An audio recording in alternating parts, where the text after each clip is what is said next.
नमस्कार दोस्तों, welcome back to my channel complete GS 360। दोस्तों, आज की वीडियो में बहुत ही शानदार प्रश्न रहेंगे और इसमें हम 1857 की जो क्रांति थी उसके 50 से ज़्यादा जो महत्वपूर्ण फैक्ट हैं उनको डिस्कस करेंगे। और ये फैक्ट जो है हर लेवल के एग्जाम के लिए काफ़ी इंपॉर्टेंट हैं।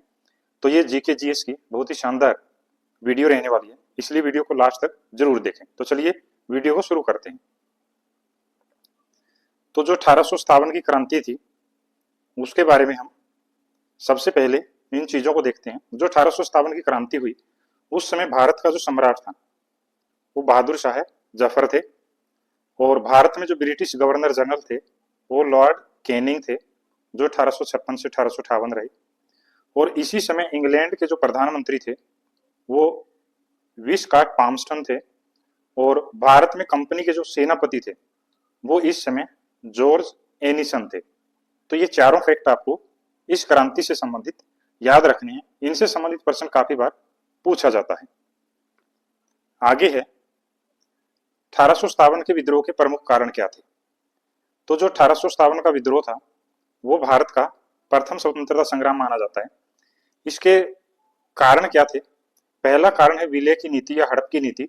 इसको लॉर्ड डलहौजी ने 1848 से आरंभ किया था। दूसरा इसका कारण है वेलिजली की सहायक संधि। ये वेलिजली ने 1798 में प्रारंभ की थी। तीसरा है भारतीय लोगों से भेदभाव। चौथा है आर्थिक कारण। पांचवा है सामाजिक और धार्मिक भेदभाव। और इसी से संबंधित एक नया कानून 1850 में लॉर्ड डलहौजी ने धार्मिक निर्योग्यता का कानून पारित किया। इससे भी भारतीय काफी ब्रिटिश ईस्ट इंडिया कंपनी से नाराज थे। और छठा इसका कारण है सैनिक कारण। जिस समय, दोस्तों ये बहुत ही महत्वपूर्ण फैक्ट नीचे दिया गया है, जिस समय यह विद्रोह हुआ उस समय अवध का जो चीफ कमिश्नर था वो हेनरी लॉरेंस था। यह प्रश्न भी काफी बार पूछा जाता है। आगे है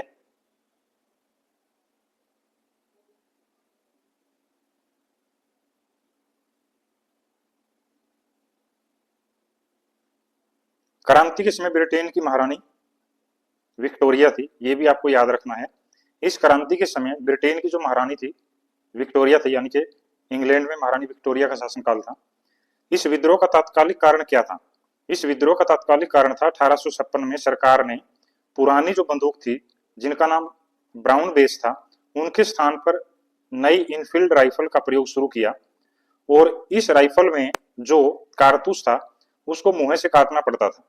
जनवरी 1857 में बंगाल सेना में यह अफवाह फैल गई कि इस कारतूस में गाय और सुअर की चर्बी लगी है। इस घटना से मंगल पांडे ने विद्रोह की शुरुआत की। तो ये इस विद्रोह का तात्कालिक कारण था, चर्बी वाले कारतूस। इस विद्रोह को भारत का प्रथम स्वतंत्रता संग्राम कहा जाता है। इस विद्रोह से पहले जो ईस्ट इंडिया कंपनी की जो सेना थी उसमें सेना का अनुपात 1:5 था, यानी कि 1 ब्रिटिश 5 भारतीय थे।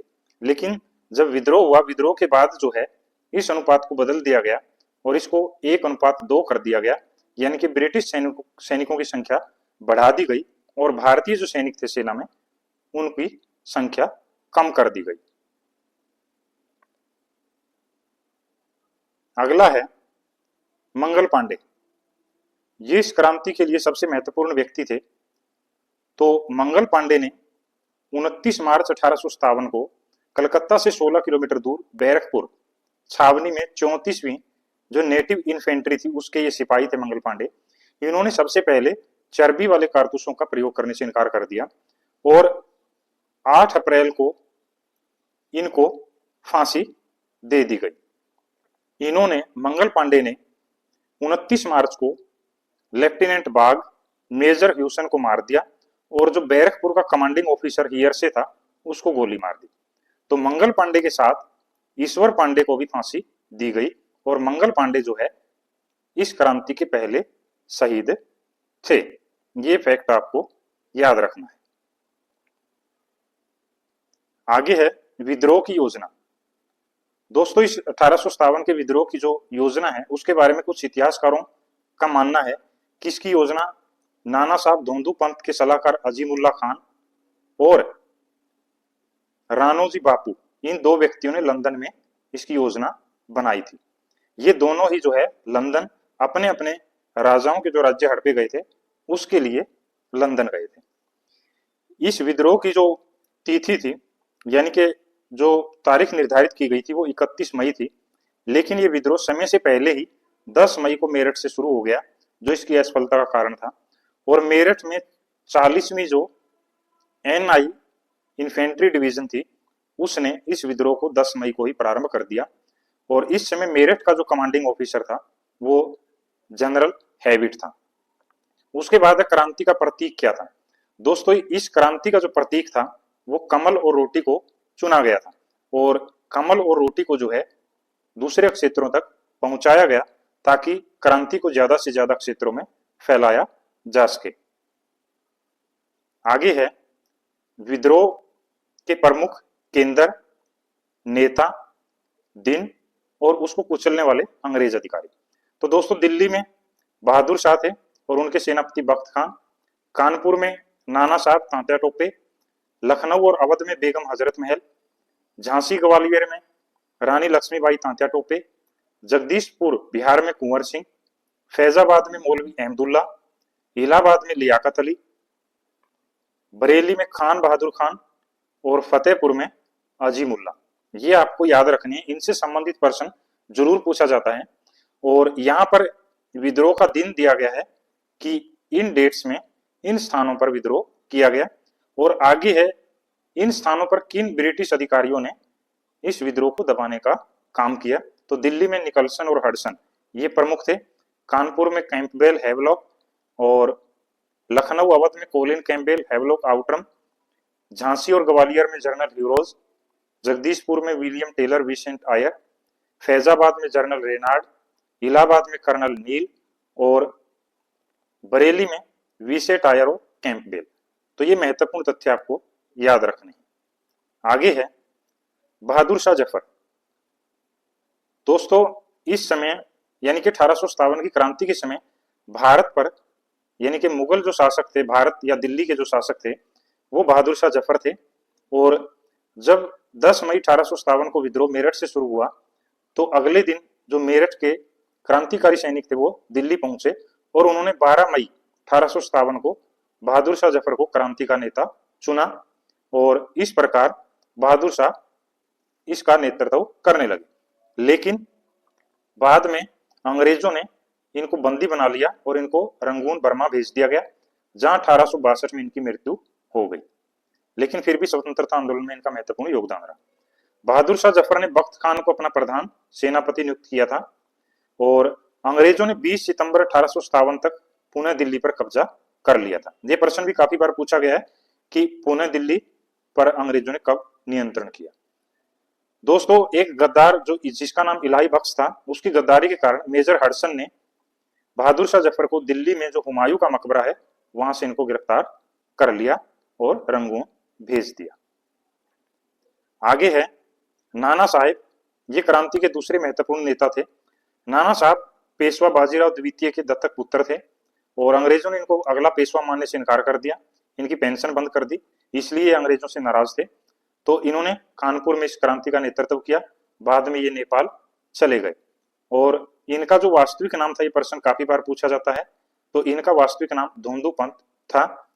फैजाबाद में इस क्रांति का नेतृत्व मौलवी अहमदुल्ला ने किया, जिस पर अंग्रेजों ने 50,000 का इनाम घोषित किया। इनको डंका साहब भी कहा जाता है। असम में दोस्तों इस क्रांति का नेतृत्व मनीराम, उड़ीसा में सुरेंद्र शाही, महाराष्ट्र में रंगोजी बापू और रेवाड़ी में राव तुलाराम ने इसका नेतृत्व किया। ये सभी फैक्ट काफी इंपॉर्टेंट है। अगला है महारानी लक्ष्मीबाई। महारानी लक्ष्मीबाई का बचपन का नाम मणिकर्णिका था। इनका जन्म वाराणसी में हुआ। ये सभी इंपॉर्टेंट फैक्ट हैं और हर एग्जाम में ये बार बार पूछे जाते हैं। तो इनका जो मणिकर्णिका नाम था वो मणिकर्णिका घाट के नाम पर रखा गया। बाद में इनकी शादी जो है झांसी के राजा गंगाधर राव के साथ हुई, और उसके बाद 1853 में गंगाधर राव की मृत्यु हो गई, लेकिन उनके कोई पुत्र नहीं था। तो दामोदर राव नामक पुत्र जो है झांसी की रानी ने गोद लिया, लेकिन लॉर्ड डलहौजी ने इसको मानने से इनकार कर दिया, और उनका जो साम्राज्य था उसको लैप्स की नीति के तहत ब्रिटिश साम्राज्य में मिला लिया। इसी से असंतुष्ट होकर रानी लक्ष्मीबाई ने अंत तक जो है अंग्रेजों से युद्ध किया, और 17 जून 1858 को ग्वालियर के किले में ये अंग्रेजों से लड़ते हुए शहीद हो गई। इनकी जो समाधि है वो ग्वालियर में फूलबाग नामक स्थान पर है। इनको महल परी भी कहा जाता है। और दोस्तों जनरल हीरोज जिसका सामना लक्ष्मीबाई कर रही थी और उसी समय ये शहीद हो गई, तो जनरल हीरोज ने ही इनकी वीरता को देखते हुए लक्ष्मीबाई को भारतीयों में अकेली मर्द कहा था। ये काफी इंपॉर्टेंट फैक्ट है। आगे है 1857 के विद्रोह की विफलता के कारण क्या थे। दोस्तों इस विद्रोह की असफलता के जो कारण हैं उसमें बहुत सारे कारण हैं। पहला है विद्रोहियों के पास कोई विचारधारा नहीं थी, कोई योग्य नेता नहीं था। दूसरा, विद्रोह के लिए सुनियोजित कार्यक्रम नहीं था, यानी कि एक साथ ही शुरू नहीं हुआ। तीसरा, ये देशव्यापी नहीं था, कुछ क्षेत्रों तक सीमित रहा। चौथा है भारतीयों में एकता का अभाव था और शिक्षित भारतीयों ने यानी कि सभी वर्गों ने इसमें भाग नहीं लिया। और पांचवा है विद्रोहियों में को कुशल योग्य नेतृत्व नहीं मिला, जबकि ईस्ट इंडिया कंपनी को सुयोग्य सेनापतियों की सेवाएं प्राप्त थी और उनके पास संसाधन भी बड़ी मात्रा में उपलब्ध थे। इसी कारण जो है और इस क्रांति का समय से पहले प्रारंभ होना भी इसकी असफलता का एक प्रमुख कारण माना जाता है। आगे है 1857 की क्रांति का परिणाम क्या निकला। तो इसके बाद अंग्रेजों या ब्रिटिश सरकार की जो नीतियां थी उसमें काफी बदलाव आए। वो क्या क्या थे। नंबर 1 है सेना का पुनर्गठन किया गया और पील कमीशन बनाया गया, जिसने 1861 में भारतीय सैनिकों की संख्या को कम करने की सलाह दी। दूसरा महत्वपूर्ण जो परिवर्तन है वो था कंपनी के शासन का अंत हो गया और भारत का शासन ब्रिटिश क्राउन के अधीन चला गया, यानी कि महारानी का शासन यहाँ स्थापित हो गया। तीसरा है लॉर्ड कैनिंग को भारत का पहला वायसराय बनाया गया। और चौथा जो परिणाम था वो था अंग्रेजों की साम्राज्यवादी नीति में बदलाव आया और उन्होंने फूट डालो और राजगुरु की नीति को शुरू किया। पांचवा है भारत के शासन की जो बागडोर थी वो लंदन चली गई। छठा है प्रतिक्रियावादी तत्व सक्रिय हो गए। और सातवां इसका परिणाम है भारत में राजनीतिक उग्रवाद का उदय हुआ, यानी कि इस क्रांति ने भारत में राष्ट्रवादी विचारों को फैलाने में सबसे महत्वपूर्ण योगदान दिया। दोस्तों इसका एक महत्वपूर्ण फैक्ट ये भी है कि 1 नवंबर 1858 में लॉर्ड कैनिंग ने इलाहाबाद में महारानी विक्टोरिया की घोषणा को पढ़ा और कंपनी के शासन की समाप्ति की घोषणा कर भारत का प्रशासन इंग्लैंड की सरकार को देने की घोषणा कर दी। अगला है विद्रोह का स्वरूप। दोस्तों 1857 का जो विद्रोह था इसका स्वरूप कैसा था। 1857 का जो सिपाही विद्रोह था इसको भारत में प्रथम स्वतंत्रता संग्राम माना जाता है, जबकि इंग्लैंड में इसको एक सैनिक विद्रोह की संज्ञा दी गई है। लेकिन फिर भी कुछ भी हो, इसको ज्यादातर इतिहासकारों ने भारत का प्रथम स्वतंत्रता संग्राम कहा है, क्योंकि इसमें व्यापक स्तर पर भारतीयों ने भाग लिया था। और दोस्तों इसमें भाग लेने वाले ज्यादातर जो सिपाही थे उनका संबंध अवध से था।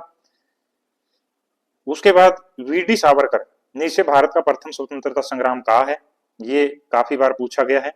और बेंजामिन डिजराइली ये एक ब्रिटिश नेता थे, इन्होंने भी इसको भारत का पहला स्वतंत्रता संग्राम कहा है, ये प्रश्न भी काफी बार पूछा जाता है। और आरसी मजूमदार जो इतिहासकार हैं भारत के, इन्होंने इसे न तो प्रथम न ही राष्ट्रीय और न ही स्वतंत्रता युद्ध कहा है। तो दोस्तों इस प्रकार इस क्रांति का भारत की स्वतंत्रता की लड़ाई में काफी महत्वपूर्ण योगदान माना जाता है। दोस्तों अगर आपको वीडियो पसंद आई हो तो वीडियो को लाइक शेयर सब्सक्राइब जरूर करें और अपने चैनल पर इसी तरह की शानदार जीके जीएस की वीडियो के लिए कंप्लीट जीएस 360 को सब्सक्राइब करें।